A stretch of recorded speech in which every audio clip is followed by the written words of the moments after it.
Thank you, Susan. Thank you, Mike.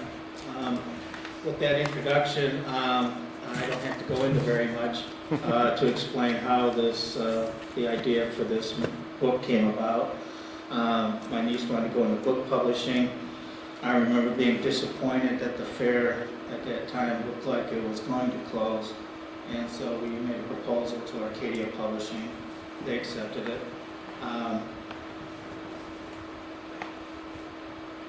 I was always inspired with the many books that Susie Burschbach did about Grosse Pointe, and so I thought we could do this, and we're pleased with the way it turned out. One of the hardest things to do in a Arcadia book is it's limited to the photographs that you find, and so finding photographs is key. The first thing you have to do is find cover photographs, and you have to submit to Arcadia at least 5 choices. Well, when we found this one at the Walter Reuther Library at Wayne State University, we knew we had found our cover photo. This Lila Verslip grew up in Harper Woods. She is shown here as 19 years old in 1958, and she was the Michigan State Fair Queen in 1958. And she's still around. We tracked her down because we didn't want to surprise her with her coming on the cover of a book. She is now a grandmother living in St. Clair Shores.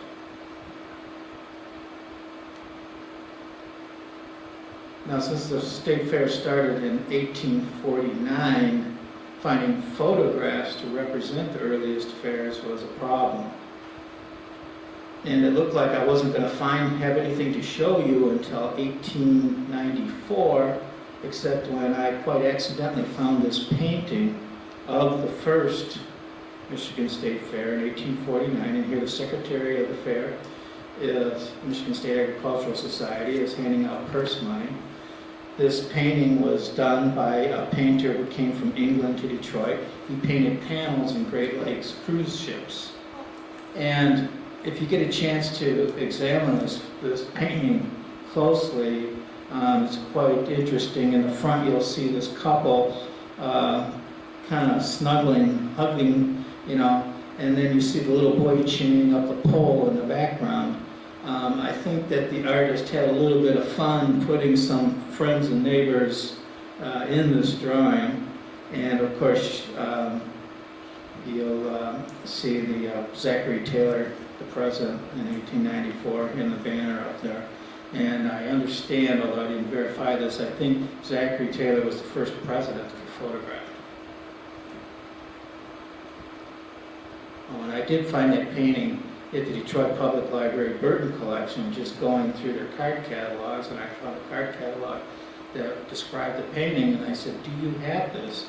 And they weren't sure, and they went down and found it in the basement. So they brought it up and allowed me to photograph it.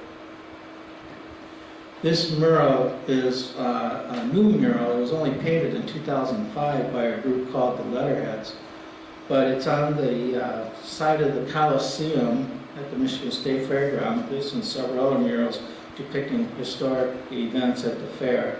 And this one depicts the very first fair in 1849. Now, with the fair closing, everybody, myself included, were upset that, maybe somebody else is going to become the permanent home of the Michigan State Fair. But I was surprised to find that Detroit was not intended to be the permanent home of the Michigan State Fair, that in fact Lansing was. But the trouble is they poured all kinds of money into the Lansing fairgrounds, only to go bankrupt in 1892. And so they had to sell the land, and in 1893 there was no fair. Ransom E. Olds ended up buying the land and putting an assembly plant that was up in operation until recently when the last Oldsmobile rolled off the line. There are a lot of threads going through the Michigan State Fair and the world's fairs. Thomas Palmer, the St. Palmer, who was a lumberman, a senator, a minister to foreign countries, Spain, and the same one whose name is on Palmer Park and Palmer Woods, he donated land across from Woodward, where the state fairgrounds would eventually be. But in 1893, he was named head of the National Commission that organized the World's Columbian Exposition in Chicago in 1893. And it was a huge event, and it has ties to the Michigan State Fair and fairs throughout the country. This is from early fairs of 1894, I believe. Shows South Sea Islanders, Hawaiians, basically, on display at the Michigan State Fair. And with our sensibilities today, we're surprised by this, but at the time it was not unusual in the 19th century for foreign cultures to be shown at fairgrounds. And of course, J.L. Hudson is particularly responsible for putting the piece of property together, 135 acres, I think it was, at 8 Mile, Baseline Road, and Woodward. He and several investors bought the land and sold it to the Michigan Agricultural Society for $1 for the purpose of holding the Michigan State Fair there forever. And I was really proud of finding this photo, because even in the Arcadia book of the Hudson department store, they do not have a photo of J.L. Hudson. It was hard to find. Previously, the only one I could find was him in a buggy of an old motor car with another man, Mr. Joy, I think. And I thought, well, that will never do. And finally, I found this at the Detroit Burden Collection. This was the 1895. Or what, let me think here, 1904. 1905 was when, not 1902, 1905 was the first year that the fair was held. And in 1904, the World's Fair at St. Louis, there was a building called Michigan Building, and this is the Michigan Building. After the 1904 World's Fair, it was dismantled and brought to the state fairgrounds, the new state fairgrounds, at Woodward and 8 Mile Road, and put it back up, and it's served all kinds of functions over the years, administration building, women's building, and no one knows when it disappeared. The last picture we have of it is in 1947. This was one of the early buildings, not from 1905, 1908, of the state fairgrounds. It was later pictures of it caught on fire. And the mural is one of the 3 murals I talked about, and it shows J.L. Hudson turning the deed to the property over to the Secretary of the Michigan State Agricultural Society. I particularly like this postcard at the top because it's from about 1908, and it shows just how extensive the fairgrounds were already by that time. They extended from State Fair all the way to 8 Mile Road, and from Woodward all the way back to the Grand Trunk Railroad.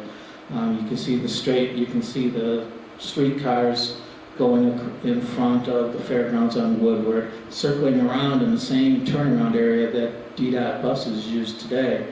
And you can see all the barns. It's just quite amazing if you can look at it closely. The grandstands were already there, and that's a marvelous drawing of the fair. And of course below is the grandstand that was already there, and it wasn't torn down until probably 2001. Some of the dignitaries to speak at the State Fair over the years, including William Jennings Bryan, best known from the prosecutor in the Scopes monkey trial.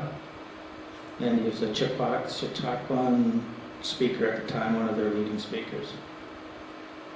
And of course, President Taft came to speak, and he was also Secretary of War. He was also Governor of the Philippines, and he's largely responsible for bringing South Sea Islanders and Philippines over for our enjoyment.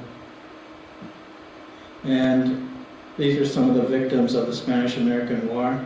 The Filipinos, the Moro Indians. They're called Moro because there's a changed the form of Moor because they were Muslim.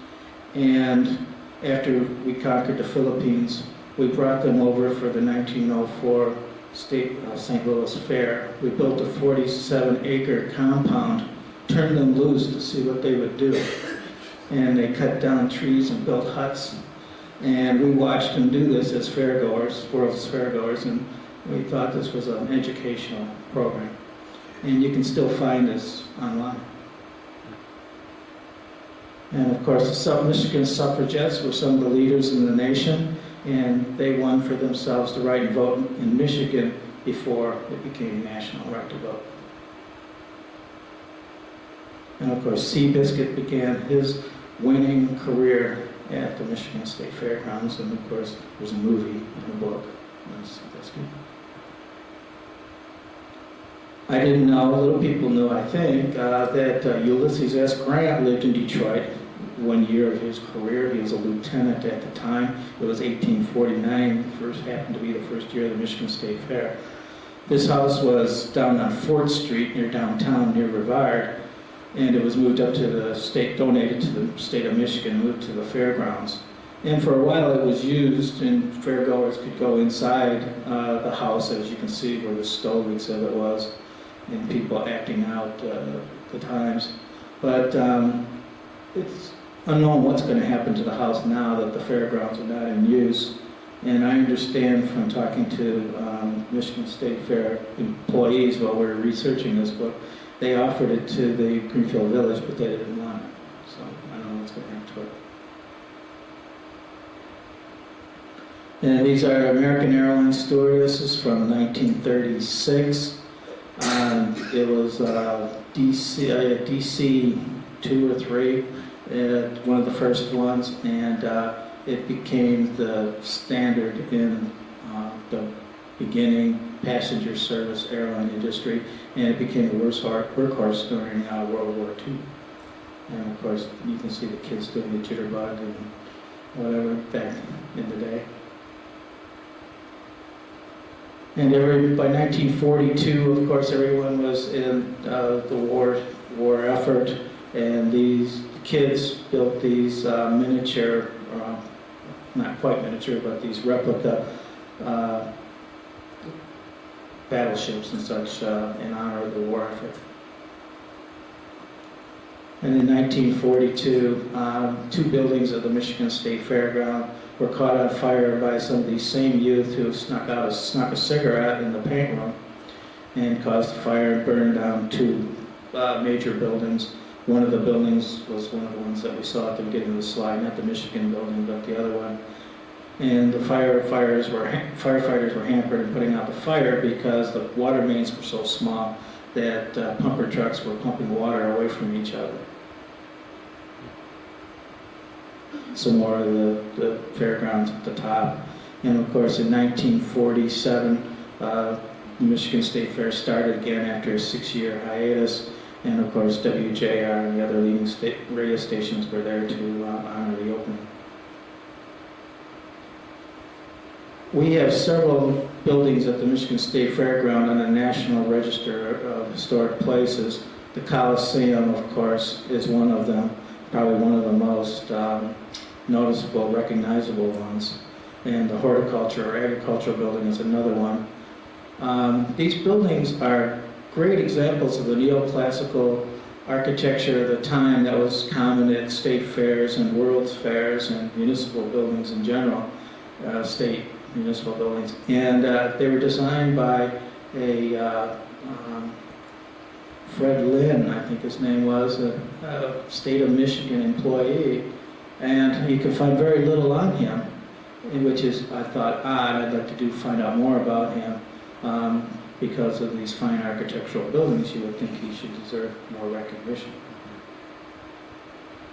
And of course, there's the Horticultural building above. And this is still that Michigan building that we saw way back at the beginning in 1906.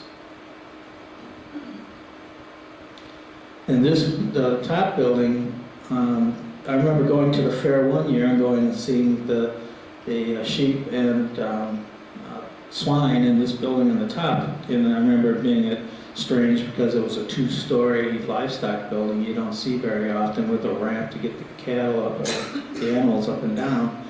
And then the next year I went back and it was gone. And the best thing I can determine was it disappeared, I think, around 1988.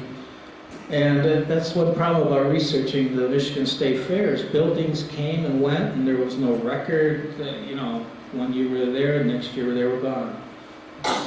I must add, too, that since general manager of the State Fair was a political appointment, no manager seemed particularly interested in keeping things for a record or for history's sake. Again, the Michigan building, and it's still existing around I think in the 1940s. In the bottom, if you probably can't read it, but there's something called Better Babies.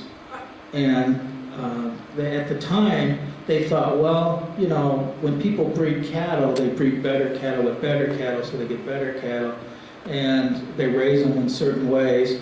And it could occur to somebody in around 1911 in Oklahoma State Fair that we could do the same thing with our children.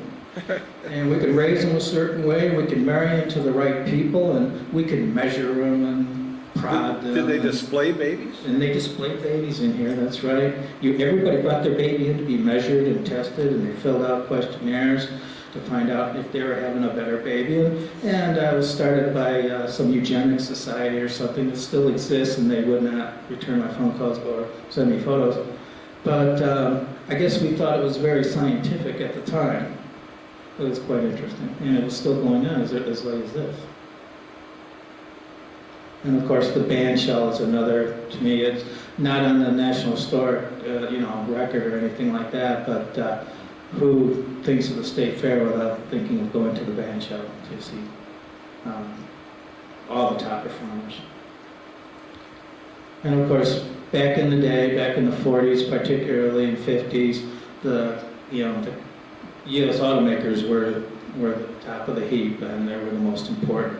In 1947, after the war, they didn't have a whole lot of new vehicles to offer because no cars were built during World War II. But Hudson introduced the first step-down automobile chassis. That's where people actually stepped down into a car because the floorboards were lower than the chassis. That was a great innovation of the time. It increased the ride, the comfort of the ride, and the safety because of the lower gravity, center of gravity. And Ford that year introduced its first F1 pickup in the F series of pickups, which has gone up to, I think, F350 and 450 by now. In 1947, after World War II. And Chevrolet, of course, was big, and I think this might be 1947, 48, or 49, I can't read it right now. But Chevrolet introduced its new line of pickup truck that year too. And of course, the Michigan State Fair was big for Detroit, big for the hotels. And we had the Hotel Statler and the Book Cadillac. The Book Cadillac is interesting, and that is where Lou Gehrig, after collapsing on the hotel's winding stairway, asked his manager to pull him ending his 2,130 or something playing streak. And of course, the Hotel Statler was where Eric Houdini died due to a burst appendix. And how many people remember Leon Carrillo? He played Pancho in Cisco the Kid. And this was a couple of years before he played Pancho, but already he was a big Western star, popular with the kids at the Michigan State Fair. And the Ferris Wheel, which was built by George Ferris for the 1893 Columbian World Exhibition we talked about earlier. By this time, by 1949, it had become pretty standard fare at all fairs. And in this year, the Michigan State Fair had not one, but 3 Ferris wheels. The Michigan State Fair pageant was very big, as you can see by the number of contestants. In order to qualify, Miss Michigan State Fair candidate had to win a pageant in her community, whether it was the Romeo Peach Festival or the many others throughout the state, and that qualified her to compete in the Michigan State Fair pageant.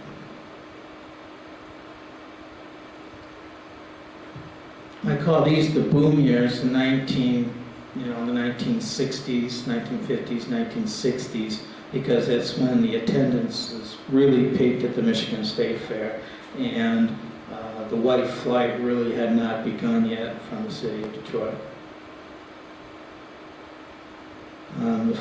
One of the earliest NASCAR races was held at the Michigan State Fair, and it's commemorated with this mural on the side of the Coliseum. And I was lucky enough to find a picture of Tommy Thompson, I believe his name was, who won that NASCAR race in 1952, I believe it was. And it's an interesting sidelight in that later on, in an effort to save the fair, people tried to bring NASCAR back to Michigan State Fairgrounds, but the residents, including Mayor Dennis Archer, nixed the proposal because of the noise. And, this little boy sleeping in the straw or the hay, was just too cute to avoid, and that's really what the Michigan State Fair was all about. And that's why I say I did that when I was a little youngster, and that could very well have been me sitting there. Do you have any pictures of yourself at the fair? No, unfortunately, no. Wow. And if my mother was still alive, I'm sure she could have found them for me. And this picture down below was just the huge efforts that the Michigan produce makers used to do, elaborate displays they put on at the fairgrounds. It was not unusual. And of course, this is our cover, Miss Michigan State Fair, Lila Verslet, with Ricky Nelson, and below with our own Sophie Williams, governor from Grosse Pointe. And as a presidential candidate, John Kennedy was at the Michigan State Fairground, I believe, 3 times in 1960, and once during the fair and once before and after the fair. Church Day, the Sunday Services Day at the fair used to be huge, and attracting maybe 10,000 people to hear sermons. And later on I found out why, because if you went to the service, you got in free. And I was just told to me by someone, we were talking about the book, and they said, well, you know why so many people were there? I said, no, why? Because you got in free that day. And here is an Episcopal priest, I think his name's James Pike. And he was an interesting character because he's raised Catholic, ordained Episcopalian, formed the first television religious program on TV in the day. And then he later fell into disfavor because he questioned tenets of the faith, and he died on a pilgrimage to the Holy Land in the Judean desert when his car broke down. It's just interesting. And then the Mustang introduction there. And of course the bottom photo was the Ford Mustang, and it was popular at probably every fair since it came out in 1964 and 65. I tried to get more pictures like this of actual kids showing animals at the fair, and even though we sent press releases to small town papers and to the Farm Bureau and all the organizations we could find, we did not get very many. But we happened to meet somebody who, this girl here is this person's mother-in-law now, and so we urged him to get photos, and she was from the Marlette area, and she lives up by Carroll now. And these are 5 years apart, and she had grand prize winning, hogs in those years. And one thing that we didn't realize is most farm kids didn't have summer jobs at the drugstore. This is how they made their spend money throughout the year, by raising these animals and selling them at the fair. And of course, the Michigan State Fair was a big fair, and it used to attract the biggest of entertainment. And of course, it didn't hurt that Motown was right here in Detroit as well. It's more Motown and the Gold Diggers. And the debutantes were a local grown band, and they entertained not only at the Michigan State Fair, but they also entertained the troops who stationed at the Michigan State Fairgrounds during the race riots in 1967. So those are all helicopters. Those are all helicopters from 82nd Airborne. Wow. And to me, people ask me, what do I think was the demise of the Michigan State Fair? And I tell them I think the demise began with the riots in 1967. Because you will see that the year before the riots was the peak attendance for the Michigan State Fair, and it declined from then on. And that's why I call the 1970s on as the bust years, mainly being that it was, to me, the decline of the fair. And of course, those were the Apollo years. These are Apollo astronauts and their wives at the Michigan State Fair. And I didn't know until I got it looking into this. Bob Hope and his wife were regular visitors to the Michigan State Fair. They were here at least three times that I could document, including the 100th anniversary of the State Fair in 1959 and as late as the 1970s. And I understand that Mrs. Hope accompanied him on all his tours around the country to all the fairs. And of course, Roger and Dale Evans had to be a big draw at the Michigan State Fair for kids. Some more in the entertainment. The Jackson 5. And some more big names that we had at the Michigan State Fair. And then some more, the Ferris Wheel evolved in complexity, and this Ferris wheels not only had chairs, but they had cage seats that rolled around as if just a regular Ferris wheel chair wasn't enough. And Governor's Day was a big day at the Michigan State Fair, and here you have Governor William Milliken shaking hands with an attendee. And I had to include these pictures because they're just so 1970s. Those were the years I was, teenager, young adult, and you can just tell by the clothing and the hairstyle, and it's just too 1970, just too Starsky and Hutch. And of course, some more animals at the fair, and this kid looks quite proud of himself with his sow having 12 piglets at the Michigan State Fair. And this was in the year 2000, the millennial year, and Michigan State Fair tried to pull out all the stops. And the Miracle of Life exhibit, which continued right into last year the fair, sponsored by the Farm Bureau, was huge and very popular among the kids. And I imagine the farmers planned to try to have cattle ready to have babies at that time, and that's really quite exciting. And children could actually see animals and calves and such being born at the fair. We did this last time over there. And I included a section called the Promoters because Harold Rinaldi was Wayne State University music band professor. He lived in Harper Woods. He was instrumental for bringing all these top name talent to the Michigan State Fair, and he worked there for, I think it was 31 years, bringing in talent as a summer job. Probably didn't get paid a lot, but he really did a lot with his talent. He also had a Michigan State Fair honors band just for state Detroit high school students, and it was an honor indeed to get into his honors band. He also organized the Michigan State the Detroit Lions halftime show for 51 years. Yeah. I think they even retired a jersey for him. And of course, Bob Hope again at the Michigan State Fair with Mr. Arnaldi, and at the bottom with Mr. Arnaldi, his wife, and Governor John England. As we were researching the book, everybody tells us, you gotta meet Mr. State Fair, you gotta meet Mr. State Fair. Well, who's this Mr. State Fair? We finally got a phone number and called him. His name is Eugene Condash. He was a florist. He was literally born on the Michigan State Fair. His mother was, his mother grew up across the railroad tracks from the Michigan State Fair. And when she had her children, the first thing the children did was go with her to the Michigan State Fair.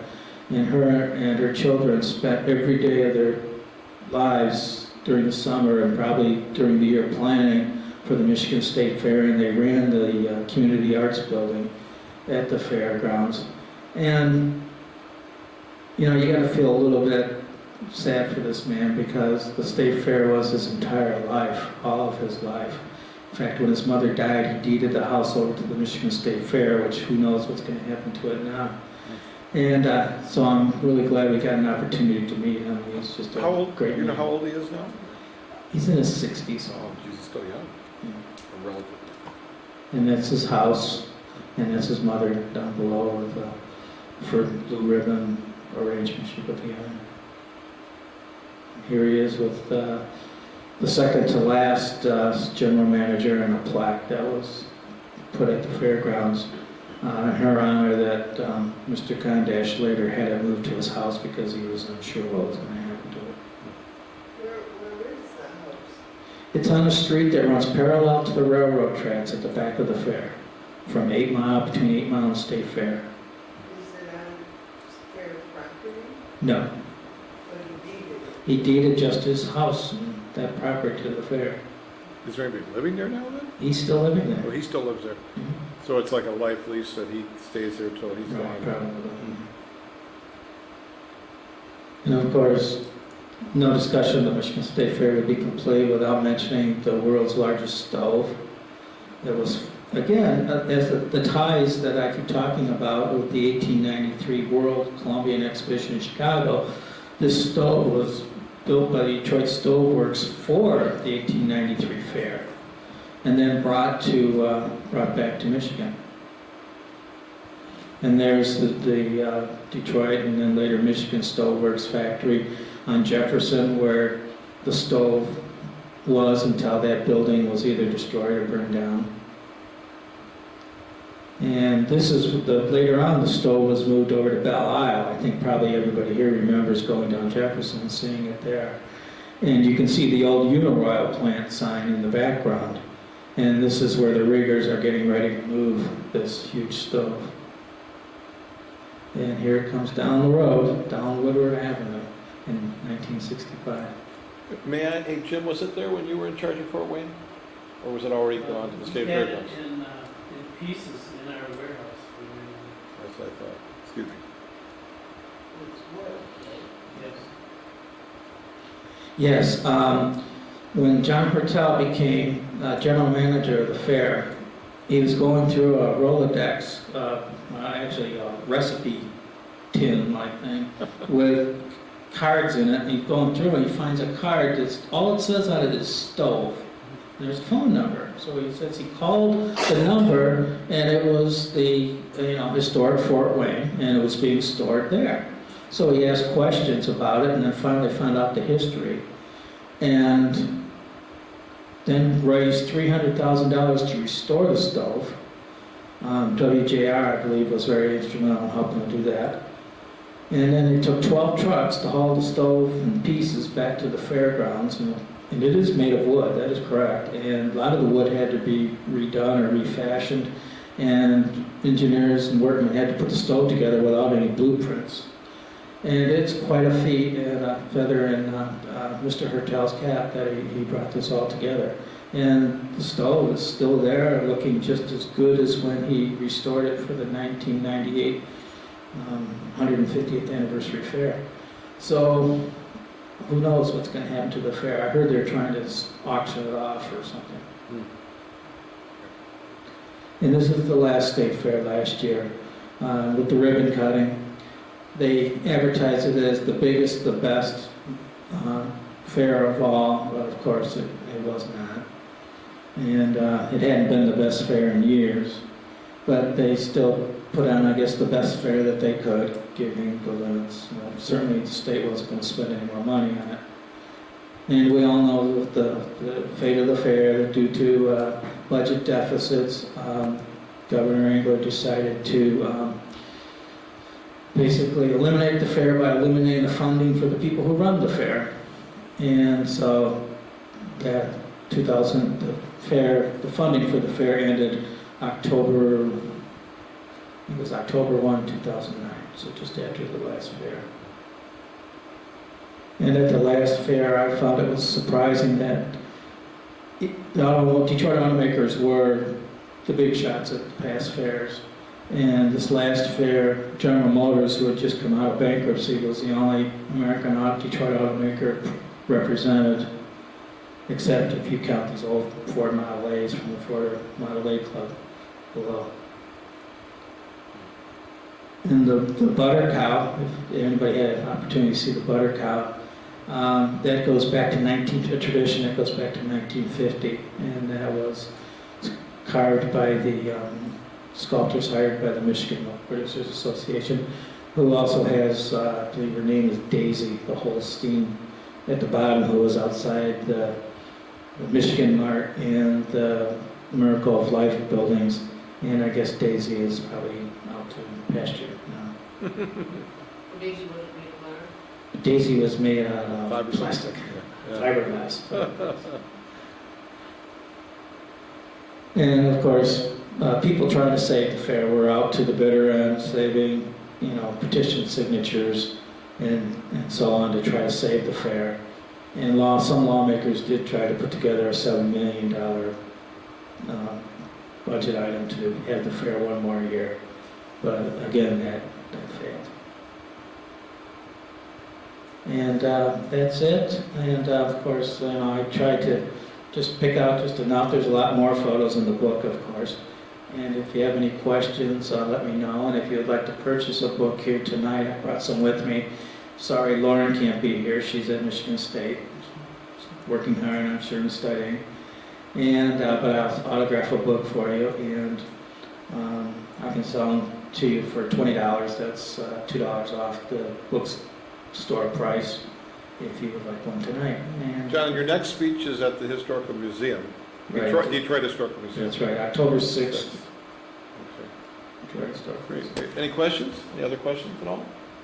Great, very good. Thank you, John, so Oh, much. looks like we might have one question. Oh, good. I'm so sorry. Jim? Well, it's kind of a couple of questions, but I precede that as I started at the Detroit Historical Museum as junior curator in 1971, and one of my jobs each summer was to set up the grant house at the fairgrounds, which we would operate. We had a nice little gift shop in the back and moved furniture, including General Grant's chest of drawers and a bed that was certified as having been his. And that's so when me and Julia lived in Detroit. And also, I don't know if you have in your book about the military connection with the State Fair. During the Civil War, when the State Fairgrounds, I believe, was located down by Elmwood Cemetery, it was used to train the 1st Michigan Cavalry Regiment, and there are records that they slept in the bleachers of the racetrack. And also during World War II, the fairgrounds at its present location was under historic Fort Wayne, which was the Fort Wayne Ordnance Depot, at a subsidiary location out at the fairgrounds. It was called the Flower Woods Ordnance Depot. And I know where a lot of pictures of that are, but it's too late for your book. But anyway, that was where they shipped out a lot of trucks on the railroad going through the fairgrounds during World War II. Well, I wish I would have met you before when I was doing the book. And I did know some about the World War II and the vehicles there, but no, I did not know about the Civil War. That would have been nice to have. More questions? What else did your family raise? My family? Yes. Well, dairy, cattle, Holsteins. How many years did you do that? I probably went 2 years to the fair, and my other brothers, took turns going down, so probably over 6 or 7 year period. And you said you were in Yale? Yes. How long did the family own the farm? Did they go to the fair for We- decades? Or? Well, we moved to the farm from Detroit, actually, when 1962. Okay. And does the family still own the farm or not? No, after all the children, all the workers grew up and left, they sold the farm and moved back into town. Very good. Interesting. Great. Well, good, John. Thank you so much. If you don't know, thank you. Yes, very much. Again, I've got